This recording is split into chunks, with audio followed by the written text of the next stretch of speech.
अमित, शहर का रहने वाला, सुकून चाहता था। वो हिमालय में शरण ढूंढने निकला। उसके दिल में शांति की चाह गूंज रही थी। उसकी मंजिल कालीधार, उत्तराखंड का एक सुदूर गांव। उसने शांत परिदृश्य, ताजी पहाड़ी हवा, शहर के शोर से एक ब्रेक की कल्पना की थी। अमित ने अपना रूकसाक पैक किया। उसका जोश हर गुजरते मील के साथ उमड़ रहा था। यात्रा कठिन थी, सड़क खतरनाक रास्तों से होकर गुजर रही थी। फिर भी अमित अडिग रहा। उसकी निगाहें आगे की राजसी चोटियों पर टिकी हुई थी। वो तारों भरी रातों के सपने देखता था, सन्नाटा जो सिर्फ हवा की फुसफुसाहट से टूटता था। वो खुद को प्रकृति की गोद में खो देना चाहता था। उसके एकांत में शांति पाना चाहता था। उसे क्या पता था, पहाड़ राज छुपाते हैं, उनकी सुंदरता रहस्य और आतंक की प्राचीन कहानियों का मुखौटा पहने हुए हैं। कालीधार विशाल चोटियों के बीच बसा, समय में जमा हुआ एक गांव था। साधारण पत्थर के घर परिदृश्य में फैले हुए थे। उनकी स्लेट की छतें ऊपर के आकाश को दर्शाती थीं। हवा ताजी थी, चीड़ और नम मिट्टी की खुशबू लिए हुए। पहाड़ी जीवन की कठिनाइयों से सजे चेहरों वाले ग्रामीणों ने अमित का उत्सुक नजरों से स्वागत किया। अमित एक्सप्लोर करने के लिए उत्सुक गांव के बीचों बीच पहुंचा। उसने एक अजीब सी ऊर्जा महसूस की। शांति की सतह के नीचे एक स्पष्ट सी गुंजन। चटकती आग के इर्द गिर्द बैठे बूढ़े लोग धीमी आवाज में बातें कर रहे थे। उनकी आंखें अनकही समझ से भरी हुई, अमित की हर हरकत पर नजर रखे हुए थी।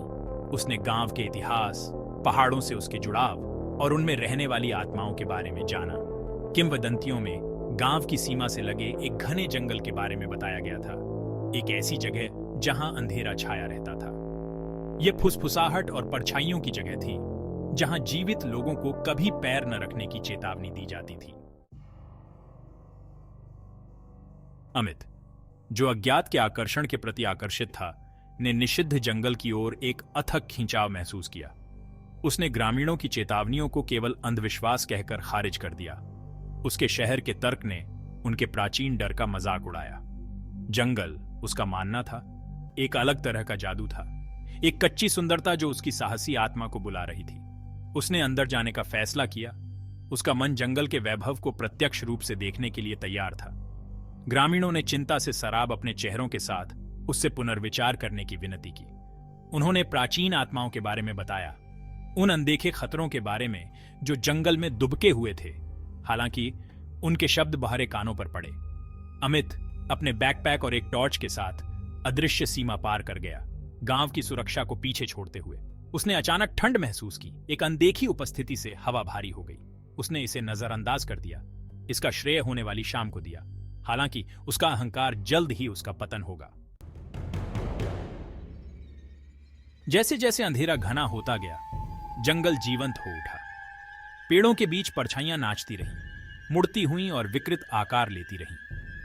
हवा, जो एक बार ताजी थी, सड़ांध और नम मिट्टी की गंध से भर गई। अमित, उसका शुरुआती आत्मविश्वास कम हो गया। उसकी रीढ़ की हड्डी में सिहरन दौड़ गई। जंगल का फर्श गिरे हुए पत्तों और उखड़ी हुई जड़ों से अटा पड़ा था। उसके पैरों के नीचे लिखता हुआ प्रतीत हो रहा था। एक बार स्वागत करने वाले पेड़ अब उस पर खतरनाक दिग्गजों की तरह मंडरा रहे थे। उनकी शाखाएं कंकाल की उंगलियों की तरह पहुंच रही थी। वो आगे बढ़ता रहा। उसकी टॉर्च अतिक्रमण करते अंधेरे के बीच एक कमजोर किरण काट रही थी। उसने आवाजों को नजरअंदाज करने की कोशिश की। सरसराते पत्ते, टहनियों का टूटना, फुसफुसाहट जो उसके चारों ओर की हवा से निकलती हुई प्रतीत हो रही थी। उसका दिल उसकी छाती में जोर जोर से धड़क रहा था। जंगल की खामोशी के खिलाफ डर की धड़कन। वो परछाइयों और फुसफुसाहट की भूल भुलैया में खुद को खो रहा था। हर गुजरते पल के साथ उसकी दिशा की भावना फीकी पड़ती जा रही थी। सेक्शन 5, धुंध में परछाइयां। एक घनी धुंध छा गई जिसने जंगल को एक भयानक सन्नाटे में ढंक लिया। अमित अब दिशाहीन और भयभीत घूमते हुए भूरे रंग में आंख बंद करके लड़खड़ा गया। वो अब रास्ता, पेड़ या अपना हाथ भी नहीं देख सकता था। वो सफेद रंग की दुनिया में घिरा हुआ था। उसकी इंद्रियां हाई अलर्ट पर थीं। उसने पुकारा। उसकी आवाज दमनकारी कोहरे ने निगल ली। कोई जवाब नहीं था, केवल उसके अपने डर की गूंज उसके कानों में गूंज रही थी। परछाइयां धुंध से प्रोत्साहित होकर और अधिक स्पष्ट हो गईं। उसके चारों ओर घूमती और स्पंदित होती रहीं। ऐसा लग रहा था जैसे वो बाहर पहुंच रहे हों। उनका स्पर्श उसकी रीढ़ की हड्डी में ठंडक भेज रहा हो। उसने एक उपस्थिति महसूस की, कुछ ठंडा और अनदेखा उसे परछाइयों से देख रहा था। उसका दिल उसकी पसलियों के खिलाफ हथौड़ा मार रहा था। जंगल की अप्राकृतिक खामोशी के खिलाफ एक उन्मत्त लय। वो खो गया था, पूरी तरह से और पूरी तरह से खो गया था। एक ऐसी दुनिया में जहां वास्तविकता बुरे सपने के ताने बाने के साथ धुंधली लग रही थी। सेक्शन 6, हवा में हंसी। एक आवाज पहली बार में धीमी दमनकारी खामोशी से कट गई।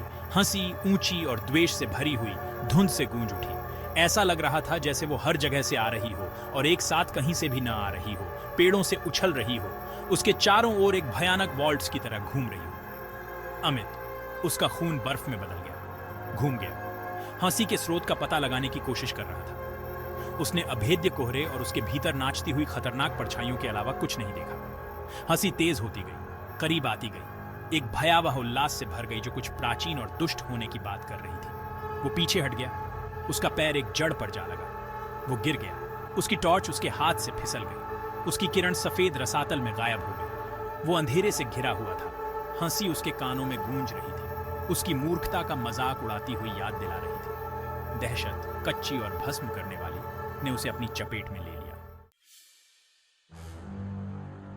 सेक्शन 7, शिकार शुरू होता है। हंसी थम गई, उसकी जगह एक नई आवाज ने ले ली, धुंध में हरकत की आवाज। कदमों की आहट भारी और जानबूझकर ने उसे घेर लिया, कष्टदायक धीमेपन के साथ करीब आ रहा था। अमित, उसका दिल उसकी पसलियों के खिलाफ जोर से धड़क रहा था। पीछे हट गया, उसके हाथ नम धरती पर खरीद के लिए हाथ पांव मार रहे थे। वो अपने ऊपर निगाहें महसूस कर सकता था, देख रहा था, प्रतीक्षा कर रहा था। कोई उसका शिकार कर रहा था, कोई ऐसा जो उसके आतंक का आनंद ले रहा था। वो फिर चिल्लाया, उसकी आवाज डर से कर्कश थी, लेकिन इसका एकमात्र उत्तर उसके अनदेखे पीछा करने वाले का अथक दृष्टिकोण था। उसके ठीक पीछे कदम थम गए। वो अपनी गर्दन पर गर्म सांसें महसूस कर सकता था। सड़ांध की दुर्गंध उसके नथुनों को भर रही थी। उसने अपनी आंखें बंद कर लीं, खुद को अपरिहार्य के लिए तैयार कर लिया, लेकिन हमला कभी नहीं हुआ। इसके बजाय उसने एक फुसफुसाहट सुनी, एक कर्कश आवाज जो उसकी आत्मा में रेंगती हुई प्रतीत हो रही थी। सेक्शन 8, खोया और कभी नहीं मिला। आवाज ने उसका नाम फुसफुसाया, एक अजीब सी पहचान के साथ बोला गया एक शब्द जिससे उसकी रीढ़ की हड्डी में सिहरन दौड़ गई। यह एक ऐसी आवाज थी जिसने गुमनामी का वादा किया था, जिसने उसे परछाइयों के आलिंगन में आने का इशारा किया था। अमित, उसका दिमाग घूम रहा था। उसने खुद को अंदर खींचा हुआ महसूस किया। उसकी इच्छा प्राचीन बुराई के भार तले टूट रही थी। उसने चीखने की कोशिश की, लड़ने की, लेकिन उसके शरीर ने उसकी बात मानने से इनकार कर दिया। वो जम गया था। डर और कुछ और भयावह चीज से लकवा मार गया था। आखिरी चीज जो उसे याद आई वो थी हंसी। उसके चारों ओर गूंज रही थी, इससे पहले कि अंधेरा उसे पूरी तरह से निकल जाए। अगली सुबह ग्रामीणों को जंगल के किनारे अमित का सामान बिखरा हुआ मिला। उसका बैकपैक, उसकी टॉर्च, उसका कंपास सब अछूते पड़े थे, मानो सावधानी से वहां रखे गए। लेकिन अमित चला गया था, बिना किसी निशान के गायब हो गया था। ऐसा लग रहा था कि जंगल ने एक और शिकार कर लिया है। उसके राज अच्छी तरह से सुरक्षित हैं। सेक्शन 9, कालीधार की कहानी। ग्रामीणों ने उनके चेहरे उदासी और गंभीर स्वीकृति के मिश्रण से सराबोर कई दिनों तक खोजबीन की, लेकिन अमित कभी नहीं मिला। कुछ लोगों ने फुसफुसाते हुए कहा कि वो बस खो गया था और तत्वों के आगे घुटने टेक दिए थे। हालांकि अन्य लोग सच्चाई जानते थे, एक सच्चाई जो पीढ़ी दर पीढ़ी चली आ रही थी। उन्होंने जंगल में एक उपस्थिति के बारे में बताया, एक प्राचीन बुराई जिसने अनसुनी आत्माओं को उनके विनाश के लिए लालच दिया। उन्होंने हंसी, परछाइयों, उस आवाज के बारे में बताया जिसने गुमनामी का वादा किया था। उनका मानना था कि अमित जंगल के प्रकोप का एक और शिकार बन गया था। एक और आत्मा उस अंधेरे ने अपने कब्जे में ले ली थी जो उसके भीतर निवास करता था। प्रेतवाधित जंगल की कहानी जीवित रही, गांव की आग के आसपास फुसफुसाते हुए एक सतर्क कहानी। इसने मनुष्य और प्रकृति के बीच नाजुक संतुलन की याद दिला दी, उन लोगों के लिए एक चेतावनी जिन्होंने पहाड़ों की शक्ति को कम करके आंका। सेक्शन 10, एक भूतिया सन्नाटा। कालीधार अपनी भयानक शांति में लौट आया। ग्रामीणों ने अपनी दैनिक दिनचर्या फिर से शुरू कर दी, लेकिन अमित के लापता होने की याद बनी रही। गांव के शांत अग्रभाग पर एक साया लटका हुआ था।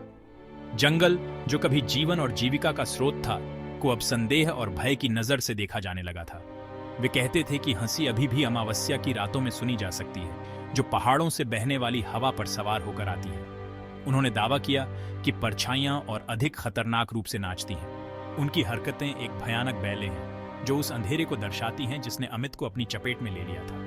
और इसलिए पहाड़ों ने अपने रहस्य रखे। उनकी सुंदरता एक प्राचीन बुराई का मुखौटा पहने हुए थी। जंगल खामोश खड़ा था, उन रहस्यों का प्रमाण जो उसकी हरी भरी छतरी के नीचे छिपे हुए थे। और कालीधार गांव